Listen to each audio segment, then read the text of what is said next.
자, 체세포 분열에 대해서 공부해 보도록 하겠습니다. 우리 체세포 분열 과정을 염색체의 행동과 관련지어서 이번 시간에 설명할 수 있는 게 목표인데요. 먼저 체세포가 뭔지를 아셔야겠죠. 생물의 몸을 구성하는 세포를 체세포, 우리 몸을 구성하는 세포, 몸체자를 써서 체세포라고 합니다. 자, 그러면 이 몸을 구성하는 세포들이 두 개의 세포로 나눠지는 것을 체세포 분열이라고 하겠죠. 자, 체세포 분열 과정은 크게 이제 이렇게 세 가지 단계로 나눠볼 수가 있습니다. 우리 세포의 주기는 간기와 그리고 분열기로 나눠볼 수 있다라고 했잖아요. 대부분의 생명 활동은 이제 간기에서 일어나고, 분열기는 짧은데 그 각각의 분열기를 그 염색체의 모양이나 움직임에 따라서 세분해서 보는데요. 핵분열이 먼저 일어나고 그 다음에 세포질 분열이 일어납니다. 그래서 핵분열은 전기, 중기, 후기, 말기 이렇게 네 개의 단계로 나눠 볼 수가 있고요. 각각의 과정은 그림으로 조금 더 자세히 살펴보도록 하겠습니다. 자, 먼저 여기에 이 그림은 우리 책에 170쪽, 71쪽에 걸쳐서 나와 있는 그림이에요. 위쪽에 있는 그림은 동물세포의 체세포 분열이고, 아래쪽에 있는 사진은 식물세포의 그 체세포 분열 사진입니다. 우리가 사람은 46개의 염색체를 가지고 있잖아요. 사람은. 그런데 우리 그 사람으로 공부를 하면 좋겠지만 이 핵 안에 염색체가 너무 많다 보니까 일반적으로 임의의 생물체 이에는 4개의 유전자를 가지고 있는 염색체를 가지고 있는 이런 생물체에 대해서 각각의 그 세포 분열을, 체세포 분열을 확인해 보도록 하겠습니다.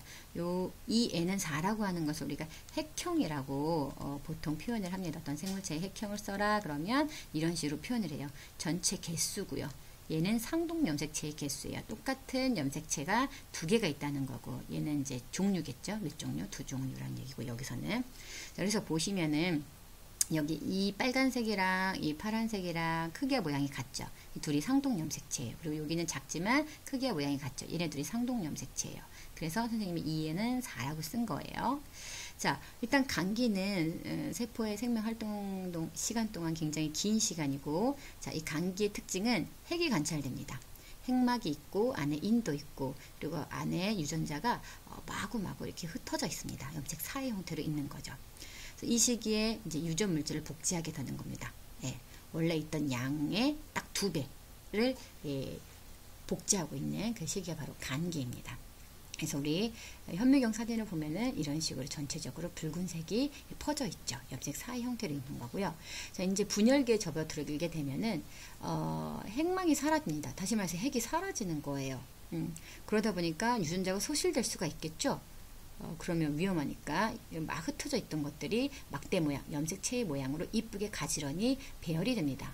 그래서 분열기 때 염색체가, 전기 때 염색체가 등장하게 되는 거죠.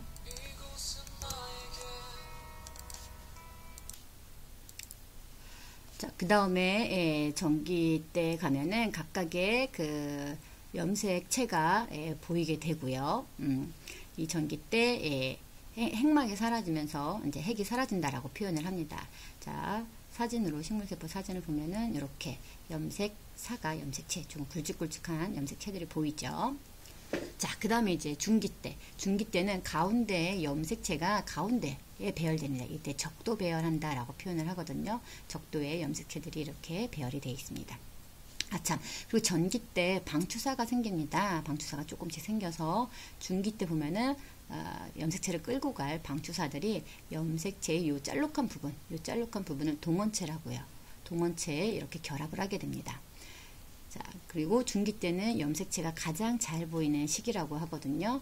염색체가 계속해서 응축을 해서 굉장히 굵어져 있는 것을 볼 수가 있어요. 그래서 염색체 관찰하기 가장 좋은 시기가 바로 중기고요. 자, 그 다음 이제 후기로 넘어가게 되면 방추사에 의해서 염색체가 양극으로 이동을 하게 됩니다. 이때 염색체가 어떻게 나눠지냐? 각각의 염색 분체가 갈라지게 되는 거예요. 아까 따로 복제해놨던 염색 분체가 양극으로 이동해 가는 거예요. 그래서 보시면 두 가닥의 염색 분체가 분리되어 양극으로 이동한다. 그래서 사진으로 보시면 이렇게 양극으로 이동하는 것을 볼 수가 있어요. 자, 그 다음에 말기인데요. 염색체가 풀어지고 핵막이 나타나 2개의 핵이 생긴다. 자, 염색체가 염색사의 형태로 풀어지면서 두 개의 핵막이 생기고 핵이 생깁니다. 이게 말기고요. 사진으로 보시면 이렇게 핵이 두 개로 하나의 그 세포 안에 두 개의 핵이 있는 걸 볼 수가 있습니다. 하나의 세포 안에 두 개의 핵이 있으면 말기예요. 자, 그 다음에 이제 세포질 분열기로 들어가는데 바로 이제 핵이 생기면 바로 세포질 분열이 일어나게 돼요. 근데 동물 세포는 이렇게 바깥쪽에서 안쪽으로 세포질이 짤록해지면서 세포질 만입이라고 표현을 하는데 세포질 만입에 의해서 이렇게 세포질이 분열이 됩니다. 그런데 식물 세포는 조금 차이가 있어요. 동물 세포랑 구분해서 알아두셔야 되는데 이 중앙에 세포판이라는 것이 형성이 됩니다. 그 세포 벽의 일부가 될 건데 세포판이 중앙에 생기면서 그것이 바깥쪽으로 점점 넓어지면서 세포질이 분열이 돼요. 이와 같은 형태로 식물세포는 분열이 일어납니다. 그렇게 해서 이제 체세포 분열이 완료가 되게 되는데, 자, 동물세포와 식물세포의 세포질이 나눠지는 방법이 조금 다르다고 했죠? 조금 전에서 얘기했지만, 세포막이 밀려 들어오며 바깥쪽에서 안쪽으로 세포질이 나누어진다. 그래서 밀려 들어가면서 생기는 것을 볼 수가 있고요. 자, 식물세포는 두 개로 나누어진 핵 사이에, 여기 보시면 두 개로 나눠진 핵 사이에 가운데 판이 만들어져요. 이 판의 이름을 세포판이라고 해요. 그래서 안쪽에서 바깥쪽으로 세포질이 나누어집니다. 동물세포와 식물세포의 세포질 분열 차이고요. 자, 그럼 체세포 분열 특징을 정리해 볼게요. 체세포 분열은 몸집이 자라는 생장이나 우리 성장이라고 보통 얘기를 하는데, 자, 생장이나 성장은 같은 말이에요. 체세포 분열은 몸집이 자라는 생장이나 상처가 난 부분의 세포 재생. 우리가 상처가 나면 다시 새 살이 돋잖아요. 그럴 때 체세포 분열이 일어나는 거고, 또 단세포 생물은 세포 하나가 생명체니까 그것이 체세포 분열을 하면은 개체 번식이 되는 거죠. 생식이 이루어지는 거죠. 그래서 단세포 생물의 번식에 해당이 된다. 그 다음에 두 번째, 체세포 분열 결과 두 개의 딸세포가 만들어진다. 그죠?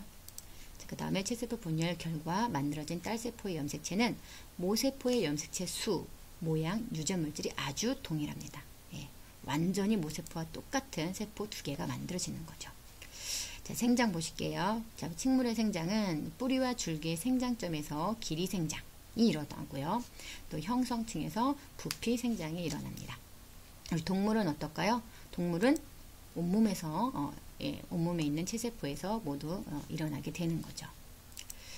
자, 그 다음 다음 시간에는 체세포 분열 관찰, 양파의 뿌리세포, 양파의 각각의 뿌리 끝에 생장점이 있기 때문에 이 생장점에서 체세포 분열을 관측할 수 있거든요. 다음 시간에는 요거 공부해 보도록 하겠습니다. 여기까지 하겠습니다. 고생하셨습니다.